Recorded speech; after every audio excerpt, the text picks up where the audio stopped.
मेरे पास एक बड़ी खबर आ रही है। उद्योगपति राहुल बजाज का 83 साल की उम्र में निधन। यह इस वक्त की बड़ी खबर। उद्योगपति राहुल बजाज का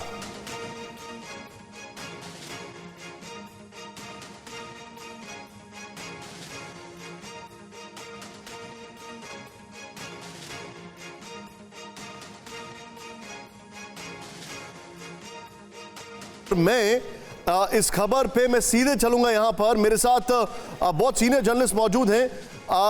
राहुल देव सर, राहुल सर, अगर आप इस खबर पे कुछ रिएक्ट कर पाए। बहुत बड़ी क्षति, राहुल बजाज पायनियरिंग इंडस्ट्रियलिस्ट, भारत के रेवोल्यूशनाइज किया इन्होंने। हर अगर एरिया की अगर बात की जाए तो he has seen many generations. अगली जनरेशन जो इनके पुत्र हैं वो भी बहुत अच्छा कर रहे हैं, लेकिन एक बहुत बड़ा लॉस, बहुत बड़ा, ये भारत पूरे देश का नुकसान है, केवल उद्योग जगत का नुकसान नहीं है। हमने एक ऐसे उद्योगपति को खोया है जिसने दो पीढ़ियों के बीच में एक पुल का काम किया, जिसने अपने क्षेत्र में स्कूटर और दोपहिए क्षेत्र में वैश्विक ऊंचाइयों को छुआ। बजाज को दुनिया की सबसे बड़ी स्कूटर कंपनियों में से एक बनाया, उत्पादन के नए कीर्तिमान स्थापित किए। और केवल इतना ही नहीं, वो उद्योग जगत, उद्योग और आर्थिक नीति पर बोलने वाले सबसे मुखर और प्रखर उद्योगपतियों में से थे। ऐसे उद्योगपति और बहुत दुर्लभ उद्योगपति जो सभी विषयों पर बिल्कुल निडर और निर्भीक होकर बोलते थे। जब एक ऐसे दौर में जब हम देखते हैं कि उद्योगपति अपने अपने स्वार्थों के कारण सरकार की आलोचना करने से घबराते हैं, राहुल बजाज ने कभी इस बात की चिंता नहीं की कि उनके अपने उद्योग पर, उनके आर्थिक हितों पर उनकी आलोचना का, बोलने का क्या असर होगा। तो वो एक बहुत ज्यादा सम्मानित व्यक्ति थे। मुझे 2 बार उनसे मिलने का सौभाग्य मिला। एक बार वो बजट की एक चैनल पर हम दोनों ने एक साथ मिलकर बजट का प्रस्तुतिकरण किया था, हम दोनों को एंकर थे।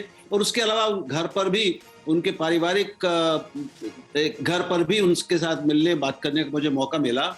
तो वो भारत के प्रति बहुत आग्रह से भरे थे, बहुत गर्व से भरे थे, बहुत मजबूती के साथ और भारत पर गर्व के साथ राष्ट्रीय और अंतर्राष्ट्रीय मंचों पर भारत का पक्ष रखते थे, अपना पक्ष रखते थे और उद्योग का भी पक्ष रखते थे जहां जरूरत पड़ती थी। तो एक बहुत दुर्लभ व्यक्ति को हमने खोया है। एक ऐसे व्यक्ति जो जमनालाल बजाज के परिवार से आता था, जो अपने राष्ट्रवादी योगदान के लिए, स्वतंत्रता आंदोलन में अपने योगदान के लिए और उसके बाद भारत पे उद्योग जगत को बेहतर और न्यायप्रिय बनाने के लिए निरंतर सक्रिय, अपनी सामाजिक सक्रियता के लिए जाने वाला बजाज परिवार रहा है। उसके वो इस समय सबसे बड़े शिखर पुरुष। एब्सोल्युटली। अभिषेक उपाध्याय मेरे सहयोगी आपको स्क्रीन पर दिखाई दे रहे हैं। गौरव मेरे साथ है। गौरव, आप बिजनेस काफी अच्छे से कवर करते हैं। इस बार जब बजट में राहुल बजाज का रिएक्शन नहीं आया, आई थिंक वही हम लोगों के लिए एक इंडिकेशन था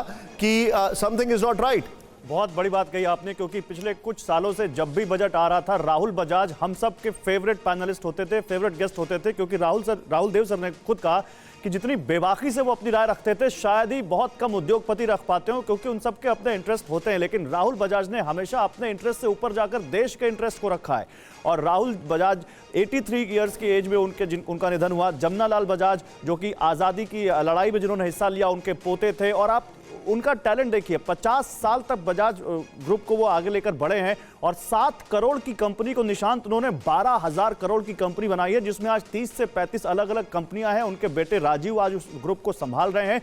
और कहते हैं कि उद्योगपति बहुत सारे होते हैं और वो अपने फायदे के लिए और अपने घर परिवार के बिजनेस के फायदे के लिए काम करते हैं, लेकिन राहुल बजाज को वो कह सकते हैं जिन्होंने इस देश के आम आदमी के सपनों को पंख दिया है।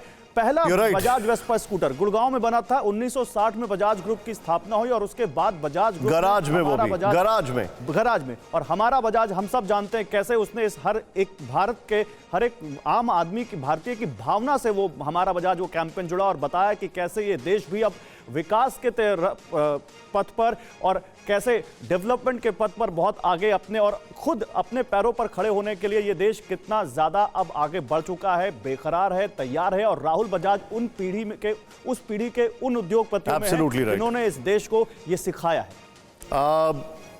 क्या कहा जाए, हमारा बजाज एक आइकॉन, अगर आपको याद होगा। और बजाज को लेकर अगर बात की जाए, इट्स फुल ऑफ नॉस्टैल्जिया। हर परिवार की भारत में उससे एक मेमोरी जुड़ी हुई है। गौरव, बहुत बहुत शुक्रिया। न्यूज़ टॉप 9 रोज सुबह 7 बजे और शाम 7 बजे सिर्फ TV9 भारतवर्ष पर।